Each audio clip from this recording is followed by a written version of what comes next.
Hello and welcome to another Raggy's Beers, Wines and Spirits review. Tonight I'm doing a beer that I picked up at Cake International, or actually the show next door, which was the Christmas show. There were two stalls on there selling beers. One was directbeers.com that sell a lot of beers with names close to the knuckle, like Dog Piss and that sort of thing. And I'll get Yule Log, you know, all that sort of thing. And then there was another company called the Crusty Pie Company, who they had free on sale, or yeah, I'm sure it was only free, and free for a tenner the bar, you know, so reasonable price, I suppose. And it was the Three Pigs Ale is the one I'm doing today. It's 4%, a standard, you know, lowish alcohol content. So, at a remote pub steep in the Yorkshire Hills, three cantankerous drinkers drove the landlord mad. They were never satisfied. He asked his head brewer to come up with something special, or something special. On delivery day, unfortunately, the barrel slipped off the dray, rolled back down the hill, crashed into a field, hit a rock and split open. There, three pigs were the first to sample the ale. Today, we hope this recipe reaches you safely for you to enjoy. Ingredients are water, English malt, Challenger and Goldings hops and yeast.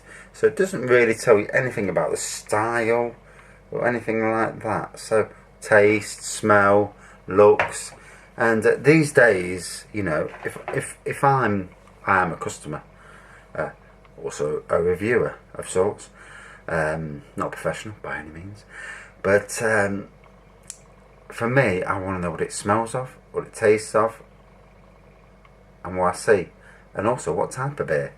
This just says it's an ale, so it's one of them. When we open it, we're going to see.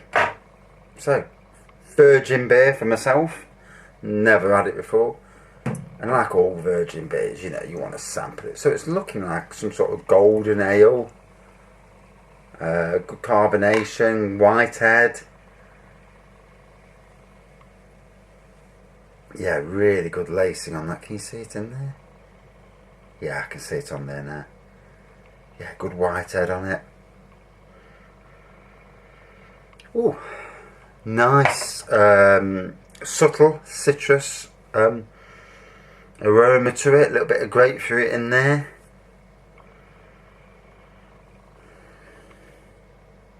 So it's going to be refreshing, and it's actually quite warm today. For December, we are in a very mild winter. Yeah, we've had a few cold days, about 4 or 5 at the old winter so far. 4 or 5 frosts, that's all we've had. And really only 2 where we've had to grit. So that shows you.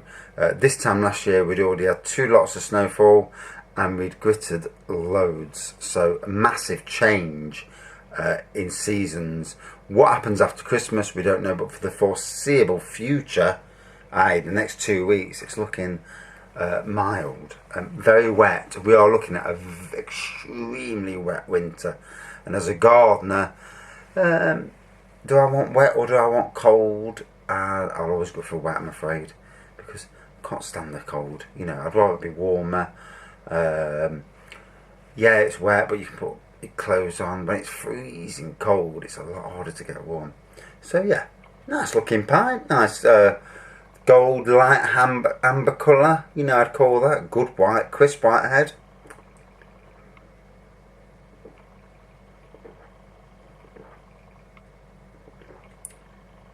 Smooth texture to it when you drink it.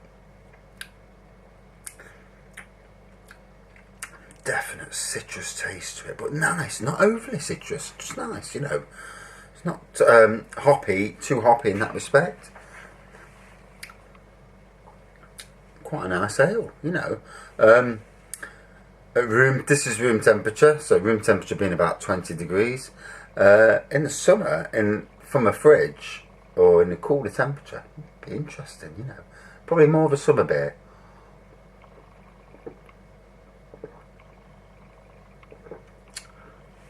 Very smooth smooth drink. Let's see if I can bring up anything about it. I don't think I will. But we'll see. Three Pigs Ale.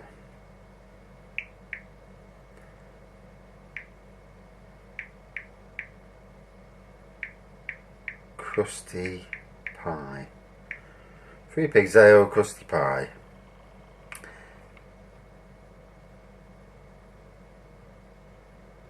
So on Untapped.com it's got a 3.6 out of 5, although it doesn't really tell you. I find that's absolutely rubbish for reviews. So from the site itself, because it actually tells you what it is on the site, where it doesn't say anything on the bottle. Pardon me. And the internet's on the go slow. Oh, delicious. Three Pigs Ale. Three little piggies. £3.50 a bottle there. Hazy golden blonde. So I've got that right. It's always nice that you get things right. With a sweet caramel flavour. Ew. Tart fruity notes and a creamy bittersweet finish. Ideal with our pies. So yeah, I get the creamy, the smoothiness. I haven't found the tart fruity notes. Not really tasted the caramel, but it is really nice.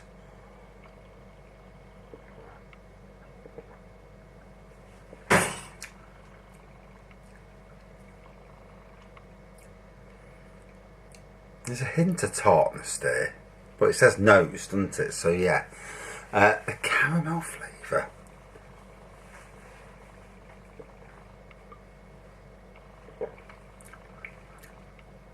So the further you get into it, the tartiness does seem a little bit more prevalent, you know. But certainly a nice beer. So I've not been to Morrison's for a few weeks. I went to Asda, a large Asda the other day, largest in our region, West Bridgford, and I've got to say that their beer range was not that great. We've got a little one there, isn't it, in Arnold, and their beer range has always been a bit. It's been all right. There's a few decent ones, but it's nothing outstanding. And I've got to say, amongst the big four, they're looking very tired. Tesco, Sainsbury's, although Tesco's had a fantastic range, they got rid of half of it, and they've gone back to the old faithfuls, as it were. The ones that obviously sell more, but not new exciting beers. And Asda, Sainsbury's, those three, very poor ranges, you know. Sainsbury's is extremely old fashioned now, the range. It's not moved a lot since I left 3 years ago. Obviously they've all expanded on the gin. Sainsbury's obviously I think is the leader on gin, massively popular on the gin side of things. You can see where they've expanded that. But yeah, Morrison's leading the way. Not so much with gins, but certainly great wine selections. Sainsbury's probably got the best wine selection, if I'm being honest. You know, even though I work for them, but I've got some issues with how they treated me. But yeah, got good wine selection. Yeah,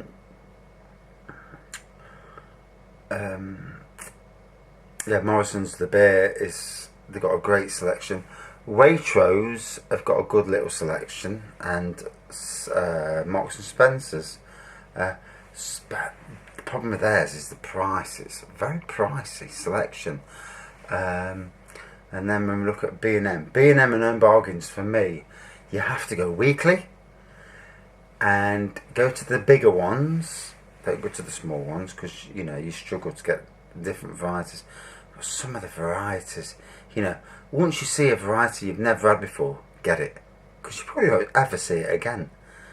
And always have 20 quid in cash that you can, you know, float in money, as you call it, and go in and treat yourself, because there's beers in there. I mean, I'm not even looking at the wines, I'm just looking at the beers. But there's beers in there you'll see once and you won't see again. And even if they're going out of date or out of date, buy the buggers. You know, great for trying. So this is a very nice blonde beer.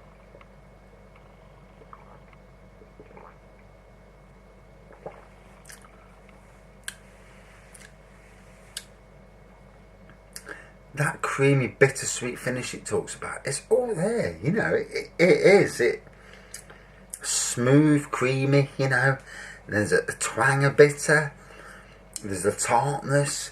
I don't get the caramel flavour, to be fair. I don't know if I struggle with caramel flavours.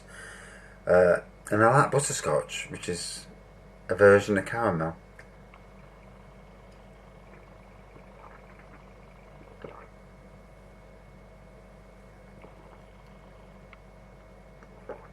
Oh.